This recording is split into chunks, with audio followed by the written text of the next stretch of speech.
કૂવો ખોદવા જાઓ ત્યાં સરિતા નીકળે અને કંઈક અલગ તાસીર છે આ માટીની. અહીંયા મહાભારત વાવો અને ગીતા નીકળે.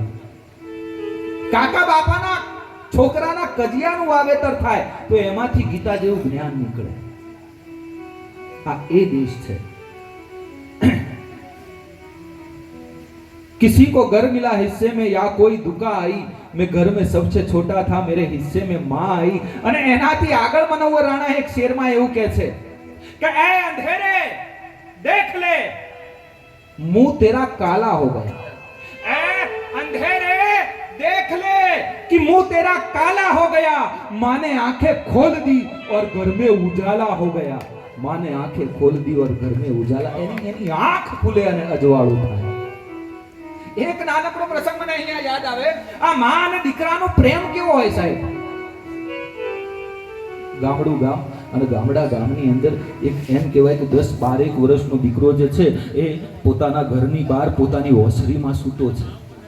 અને એક તમને અહીંયા હું નાનકડી વિનંતી કરું કે આ જે ભજન છે કે આ જે સાહિત્ય છે કે આ અમારી જે કોઈ પણ વાતો છે, અમે જે વાતો કરતા હોય, કલાકાર કોઈ ગાતા હોય તો એમાં થોડું તર્ક ઓછું કરી નાખજો. કારણ કે આપણે આમ તર્ક કરીએ તો માહોલ પેલો એ થઈ જાય. એટલે આમ થોડોક વિશ્વાસ રાખવાનો. કલાકાર જે બોલશે એ બધું સાચું જ બોલશે. તમે કહેતા હતા કે જે બોલશે એ બધું સાચું જ બોલશે. અને અમુક એક વસ્તુ તમને કહું કે અમુક જે અમે બોલીએ એ વસ્તુઓ આમ હકીકતમાં થોડી સારી જ હોય છે. એટલે એની માટે તમે દાદ આપો તો બરોબર છે. પણ અમુક વસ્તુ અમારી એવી હોય કે જે કદાચ તમને ન સમજાય તો એમાં તમે એવું માનજો કે આ કદાચ વધારે સારી હશે,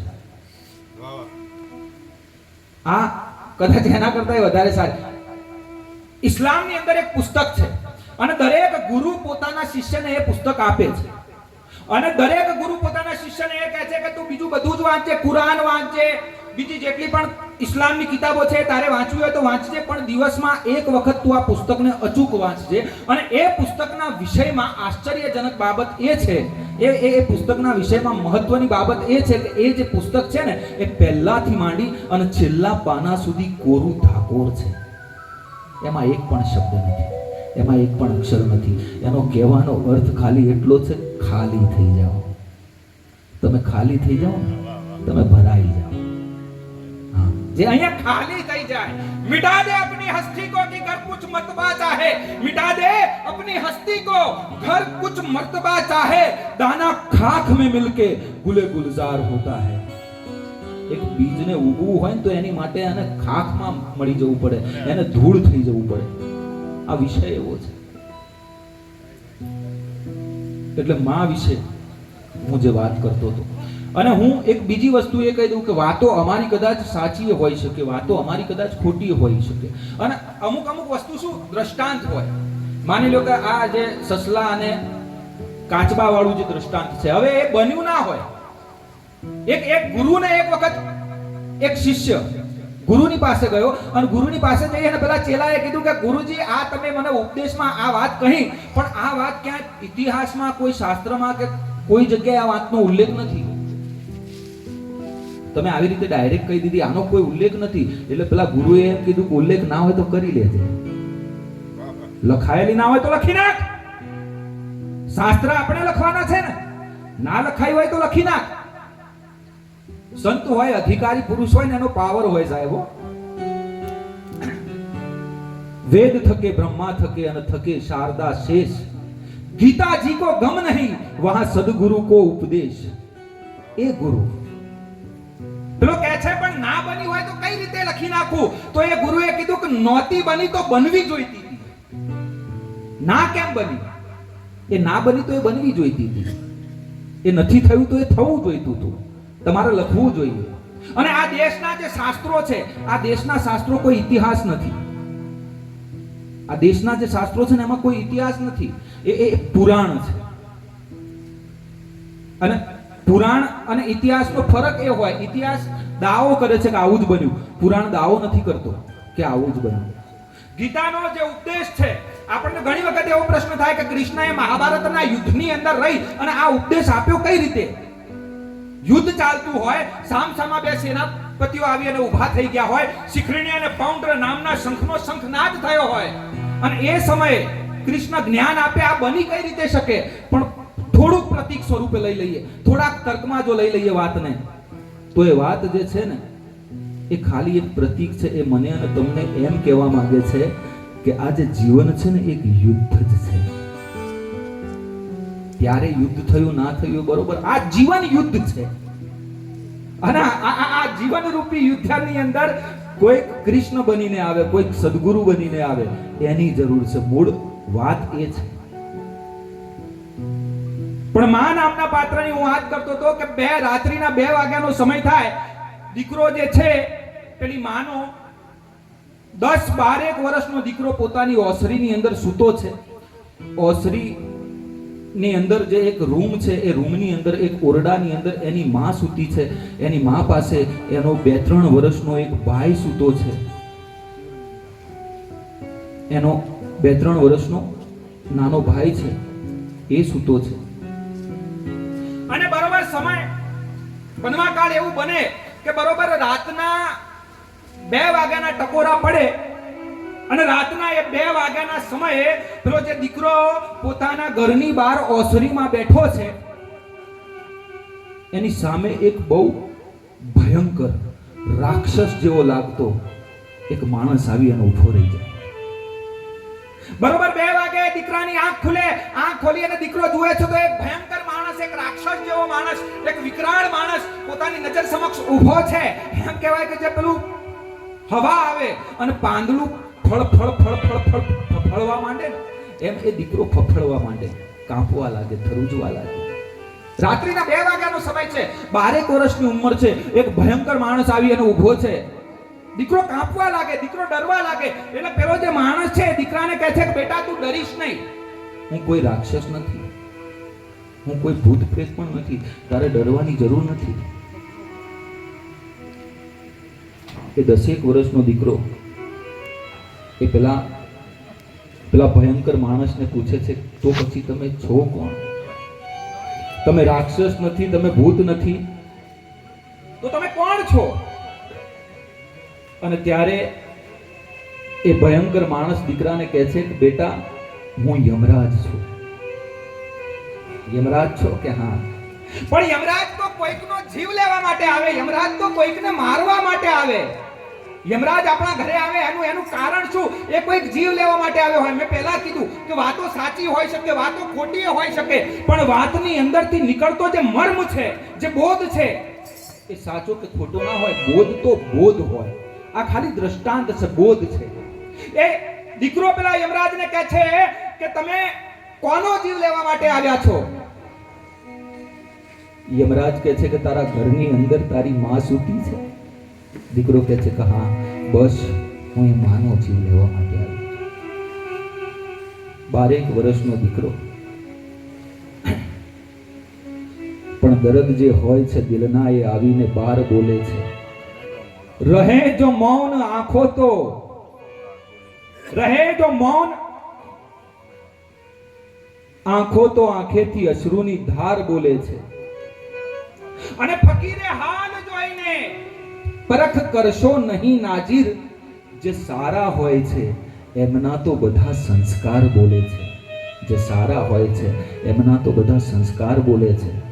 અને હરિયાળ ઘરેમાં હોય અને ફળિયામાં કુંજરડા ફરે, પછી એને વયની વાટ્યું ન હોય એ કેહર બચ્ચાને કાગડા. 10 વર્ષનો એ દીકરો હતો, પણ એ દીકરાની અંદર એવી બુદ્ધિ, એ દીકરાની અંદર એવી સમજણ, એ યમરાજના પગની અંદર પડી અને પેલો જે દીકરો છે પોતાનું નાક રગડે છે. નાક રગડી અને એ દીકરો યમરાજને એમ કહે છે કે યમરાજ તમે જુઓ તો ખરા, મારી જે માં છે ને એ માની બાજુમાં એક 2-3 વર્ષનો મારો ભાઈ સૂતો છે. તમે મારી માને જો અહીંયાથી લઈ જશો, તમે મારી માનો જો જીવ લઈ લેશો તો મારો ભાઈ જીવી નહીં શકે, હું એનો મોટો નહીં કરી શકું. અને તમારે તો એક જ જીવ લેવો છે ને, તમે તો મારી માને મારી નાખશો તો 2 જીવ ભેગા જશે. માટે તમે મારી માને ન મારો. અને તમારે જો જીવ જ જોઈતો હોય તો યમરાજ તમે મારો જીવ લઈ લો.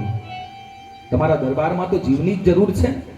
મારો જીવ લઈ લો, પણ તમે મારી માને છોડી મૂકો. અને ત્યારે એ યમરાજ પેલા દીકરાને કહે છે કે બેટા આ શરત નહીં થઈ શકે. દીકરો કહે છે કે પણ યમરાજ એક મારી માને જવા દઈએ અને મારી માના બદલામાં તમે મારો જીવ લઈ લો તો એમાં તમને તકલીફ શું છે? અને ત્યારે યમરાજ કહે છે કે ના બેટા આ નહીં બની શકે. કારણ કે આજ સોદો પહેલા થઈ ચૂક્યો છે. મારી વાતનો પ્રાણ અહીંયા છે. યમરાજ એના દીકરાને કહે છે કે બેટા આ જે સોદો છે ને પહેલા થઈ ચૂક્યો છે.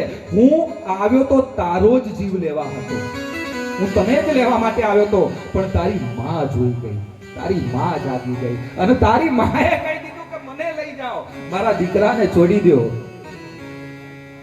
મોઢે બોલું માં, મને હાથે જ નાનપણ હાંભળે પછી મોટપ કેરી મજા, જોને કડવી લાગે કાગડા, મોટા કરી અને માતે તારા ખોળેથી કહતા કર્યા, ફરી ખોળો ખૂંદવા કરને બાળક કાગડા, અને દિયા માસ ગળે જેની હાડે હેવાયા કરે, પણ જેની માતા જાય મરે એને કેમ વિહરીએ કાગડા. આ મા પાત્ર એવું છે. 6 વર્ષની ડોક્ટર બી.આર. આંબેડકરની ઉંમર, બાબા સાહેબ આંબેડકરની ઉંમર. ઘણા પ્રસંગોની અંદર કહેતા હોઉં છું, અને આપણો જે સમાજ છે ને, અમુક આપણા સમાજની અંદરથી બાબા સાહેબ માટે અમુક લોકો એવું કહેતા હોય છે. માનો પ્રસંગ છે મને ખબર છે, પણ અમુક બાબા સાહેબ માટે કહેતા હોય છે કે ડોક્ટર બી.આર. આંબેડકર એ જો બીજા કોઈ સમાજની અંદર જન્મ્યા હોત ને તો એ વધારે આગળ હોત, એ બીજા કોઈ દેશની અંદર જન્મ્યા હોત તો પણ વધારે આગળ હોત, વધારે મહાન હોત. પણ હું એમને એવું કહું છું, મને એવું લાગે છે કે આનાથી શરમજનક ટિપ્પણી, આનાથી શરમજનક કોમેન્ટ બાબા સાહેબ માટે બીજી કોઈ હોય ના શકે. કારણ કે આપણે શું કહી રહ્યા છીએ? બાબા સાહેબના સમાજને આપણે નાનો સમજીએ છીએ. અને હું એવું કહું છું કે ડોક્ટર બી.આર. આંબેડકર એ જન્મી શકે તો આ જ સમાજની અંદર જન્મી શકે. કારણ કે ધરાવીને ધાન ના નીપજે અને કુળવીને માંડું ના હોય, એડાગર આંબેડકર નીપજે જેની માં ભીમા હોય. એ તો જ્યાં ભીમા જેવી માં હોય, કોઈ રામજી સુબેદાર જેવો બાપ હોય, અને આ સમાજના ડીએનએ જેવો ડીએનએ હોય ને ત્યાં આંબેડકર જન્મે સાહેબ, ત્યાં તો આંબેડકર ના જન્મે. એ ડોક્ટર બી.આર. આંબેડકર, અને એમ કહેવાય કે એની 6 વર્ષની ઉંમર થાય અને 6 વર્ષની ઉંમરે એને સ્કૂલની અંદર આ માના પ્રસંગની વાત છે. અને હું મારા બાબા સાહેબની માં માટે વાત કરવી છે. 6 વર્ષની ઉંમરે માં જ્યારે એમને તૈયાર કરી અને શાળાએ ભણવા માટે મોકલતી હોય, આજે આપણે વિચાર કરી શકીએ, આજે આપણો દીકરો કદાચ સ્કૂલમાં જતો હોય, એને કોઈ મારે, એનું કોઈ અપમાન કરે, એને કોઈ ખીજાવે, આપણે સહન ના કરી શકીએ. કોઈ પણ માં હોય, કોઈ પણ બાપ હોય, એ સહન ના કરી શકે એના દીકરાનું અપમાન થાય તો. અને એ વખતે એમ કહેવાય કે ડોક્ટર બી.આર. આંબેડકર 14મું સંતાન, 14 ભાઈઓ અને બહેનોનો એ મોટો પરિવાર, અને એમની પેઢીઓની અંદર, આંબેડકરની પેઢીઓની અંદર ખાલી એક ડોક્ટર બી.આર. આંબેડકર એકલા જ એવા વ્યક્તિ હતા કે જે 5 ધોરણ કરતા વધારે ભણ્યા હોય, બીજું કોઈ ભણેલું નહોતું. સમય બહુ વિકટ હતો, પરિસ્થિતિ બહુ ખરાબ હતી, અને ઘરને ખબર હતી કે આ દીકરો જે છે એ ભણવા માટે જાય છે તો એનું અપમાન થશે, આ દીકરાને લોકો ખીજાવશે, અમારા દીકરાને લોકો તકલીફ આપશે, ખબર હતી. અને ત્યારે માં ભીમાબાઈ ડોક્ટર બી.આર. આંબેડકરને કહે છે, બેટા તને પહેલા દિવસે હું જ્યારે શાળામાં મોકલી રહી છું તો દીકરા મારી વાત એક યાદ રાખ કે દીકરા જ્યારે તું શાળાની અંદર જઈશ ને,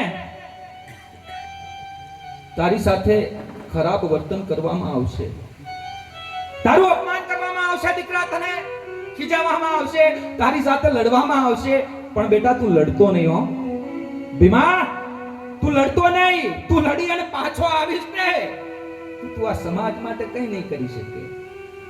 તું લડતો નહીં, તું એ અપમાનના જે ગુંટડાઓ છે એને ગુંટડાઓને પી જજે, અને તું કંઈક એવું ભણજે કે તું મોટો થઈ અને આ સમાજનો ઉદ્ધાર કરી શકે.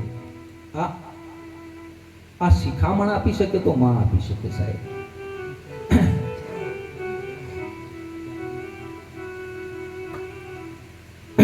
અને આપણે તો માણસના પ્રેમની વાત કરીએ, પણ આ માં જે છે ને, માં પાત્ર, પરમાત્માએ દરેકને, ચાહે એ માણસ હોય, પશુ હોય, પંખી હોય, દરેકને આ મા નામના પાત્રની ભેટ આપી છે. મા દરેકને હોય. અને માણસના પ્રેમની તો આપણે વાત કરી, દરેક મહાન પુરુષ છે એની પાછળ માનો ક્યાંક ને ક્યાંક હાથ છે જ. પણ એક પ્રાણીનો મા પ્રત્યે પ્રેમ હોય તો એ પ્રેમ કેવો હોય? મારે થોડી જ વારમાં હવે આપણે અહીંયાથી શ્રદ્ધાંજલિ રજૂ કરવી છે.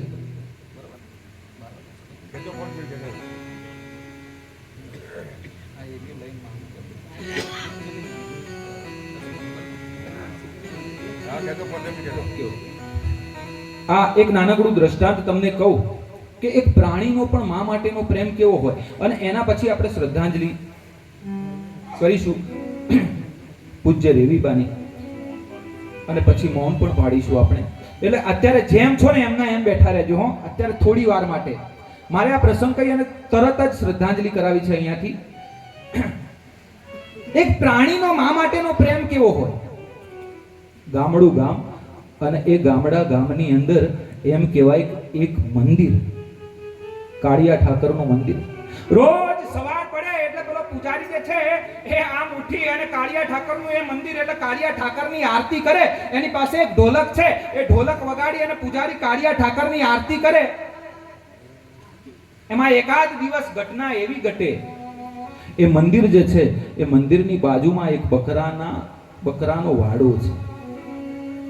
એટલે આ બાજુ પેલો જે પૂજારી જે છે એ બરોબર એમ કહેવાય ઢોલક લઈ અને આરતીની શરૂઆત કરતો હોય, એ બકરાના વાડાની અંદરથી એક બકરીનું બચ્ચું એમ કહેવાય ઊભું થઈ અને આવે, અને પેલો જે પૂજારી છે એની બાજુમાં આવી અને બેસી જાય. 2-4 દિવસ આ ઘટના બને. પેલો પૂજારી બહુ મન ઉપર નથી લેતો.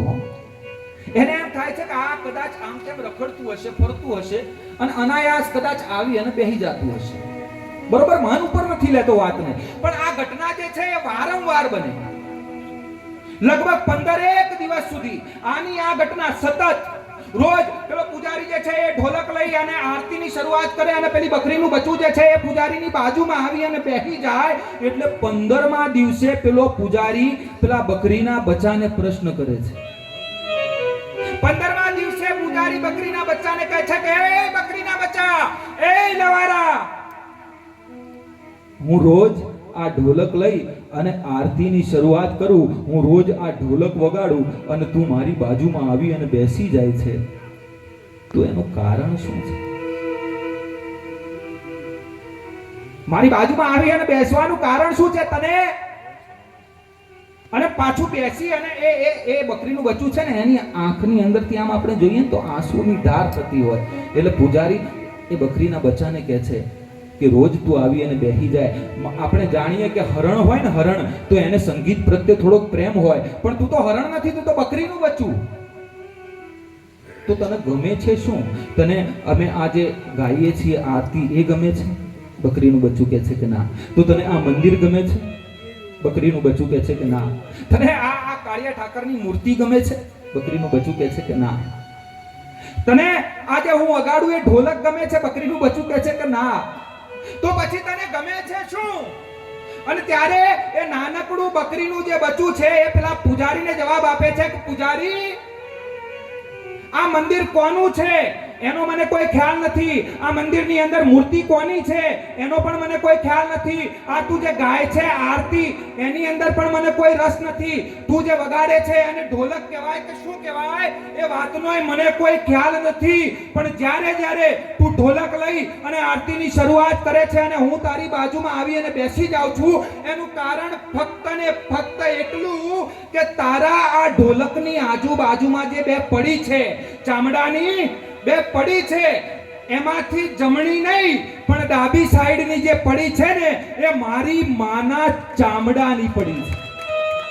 અને તું જ્યારે એની ઉપર થપાટ મારે ત્યારે મારી માનો અવાજ મને એની અંદર સંભળાય છે. મારી માનો હાથ મને મારી માં બોલાવતી હોય એવું લાગે છે. અને એટલા માટે હું તારી બાજુમાં આવી અને બેસી જાઉં છું. કહેવાનો અર્થ કે માથી કોઈ મોટું નહીં, પછી જળધર કે જગદીશ. અરે માથી કોઈ મોટું નહીં, પછી જળધર કે જગદીશ. મોટા મોટા નમાવે શીશ, ઈ તો અંબા આગળ આલિયા. અને એક બીજી વસ્તુ, હું આ એક નાનકડી વાત દરેક જગ્યાએ કરતો હોઉં છું. આપણે બધા ભગવાનની અંદર ઘણા માનતાય હોય, ઘણા ભગવાનની અંદર આપણને શ્રદ્ધાય હોય, પણ હું એક નાનકડી એક વાત એટલી ચોક્કસ કરીશ કે કાલે કદાચ તમે ચોટીલાના ડુંગર ઉપર ચડી અને માં ચામુંડના દર્શન કરી લેશો. કાલે કદાચ આરાસુરનો ડુંગર ચડી અને તમે માં અંબાના જગદંબાના દર્શન પણ કરી લેશો. 1800 પગથિયા ચડી અને પાવાગઢ વાડીમાં કાળકાના દર્શન પણ તમે કરી લેશો. પણ એટલું યાદ રાખજો કે ઘરમાં બેઠેલી જે તમારી ઉમરાવાળી છે, ઘરમાં બેઠેલી એ તમારી ઉમરાવાળી જો રાજી નહીં હોય ને તો જગતની કોઈ ડુંગરાવાળી ક્યારેય રાજી નહીં થાય. કારણ કે ઘરમાં જ કાશી, ઘરમાં જ મથુરા અને ઘરમાં જ ગોકુળિયું ગામ. મારે નથી જાવું તીર્થધામ. એ માટે એ માં માટે હવે અમારે અહીંયાથી શ્રદ્ધાંજલિ રજૂ કરવી છે. અને જે પ્રેમથી તમે આ સાંભળી રહ્યા છો, બસ એના એ જ પ્રેમથી અને એટલી જ સુરતાથી શ્રદ્ધાંજલિને સાંભળજો. હા, લખવાનું ચાલુ છે.